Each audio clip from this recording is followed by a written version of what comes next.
ಸಜ್ಜನ ಬಂಧುಗಳೇ, ನೊಂದ ಮನಸ್ಸಿಗೆ ಸಂಜೀವಿನಿಯಾಗಿರುವ ಈ ಧ್ವನಿಗೆ ನಿಮ್ಮದೊಂದು ಲೈಕ್ ಇರಲಿ. ಸಂತಸದ ಸಮಯದಲ್ಲಿ ಚಪ್ಪಾಳೆ ತಟ್ಟುವ 10 ಕೈಗಳಿಗಿಂತ ದುಃಖದ ಸಮಯದಲ್ಲಿ ಕಣ್ಣೀರೊರೆಸುವ 1 ಬೆರಳು ಶ್ರೇಷ್ಠವಾದದು. ಹೇಳಿ ಮಾಡಿಸಿದ ಜೋಡಿಸಿಕೋದು ಚಪ್ಪಲಿಯಲ್ಲಿ ಮಾತ್ರ, ಉಳಿದಿದ್ದೆಲ್ಲವೂ ಹೊಂದಾಣಿಕೆ. ಯೋಗ್ಯತೆಗೂ ಮೀರಿ ಪ್ರೀತಿ ನೀಡಬೇಡಿ. 3ನೇ ವ್ಯಕ್ತಿ ಪ್ರವೇಶವಾದಾಗ ನಿನ್ನನ್ನೇ ಅಯೋಗ್ಯರಿಗಿಂತ ಕೀಳಾಗಿ ಕಡೆಗಣಿಸುವರು ಒಂದಿನ. ನೆನಪಿಡು, ಕರಗದವರ ಮುಂದೆ ಕಣ್ಣೀರ್ ಹಾಕಬೇಡ. ಕರುಣೆ ಇಲ್ಲದವರ ಮುಂದೆ ನಿನ್ನ ಕಷ್ಟ ಹೇಳ್ಬೇಡ. ನೆನಪಿರ್ಲಿ, ಜ್ಞಾನ ಮತ್ತು ಅಹಂಕಾರ ಇವೆರಡರಲ್ಲಿ ಒಂದು ಹೆಚ್ಚಾದ್ರೂ ಇನ್ನೊಂದು ಕಡಿಮೆ ಆಗ್ತದೆ. ಮನುಷ್ಯನಿಗೆ ಸಹನೆ ಹೊಂದಿದ್ರೆ ಸಮಯವು ಕೂಡ ಸಹಕರಿಸ್ತದೆ. ಅದೇ ಸಹನೆಯನ್ನು ಕಳೆದುಕೊಂಡರೆ ಸಮಯವೇ ಸಮಸ್ಯೆಯಾಗಿ ಕಾಡ್ತದೆ. ಕೋಪದ ಕೈಯಲ್ಲಿ ಬುದ್ಧಿಯನ್ನು ಕೊಡದೆ ಸ್ವಲ್ಪ ಸಹನೆ ತಾಳ್ಮೆಯಿಂದ ಇದ್ದರೆ ಒಳಿತಾಗುವುದು.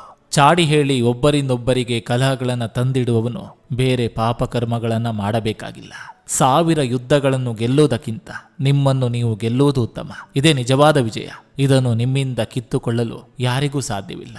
ಗಂಧ ತಿಕ್ಕಿದಷ್ಟು ಸುಗಂಧ, ಕಬ್ಬು ಜಗಿದಷ್ಟು ಸಿಹಿ, ಚಿನ್ನ ಹೊಡೆದಷ್ಟು ಹೊಳಪು. ದೊಡ್ಡವನಾಗಲು ಪ್ರಯತ್ನ ಪಡಬೇಡ, ಒಳ್ಳೆಯವನಾಗಲು ಪ್ರಯತ್ನ ಪಡು. ಆಗ ನೀನೇ ದೊಡ್ಡವನಾಗ್ತೀಯ.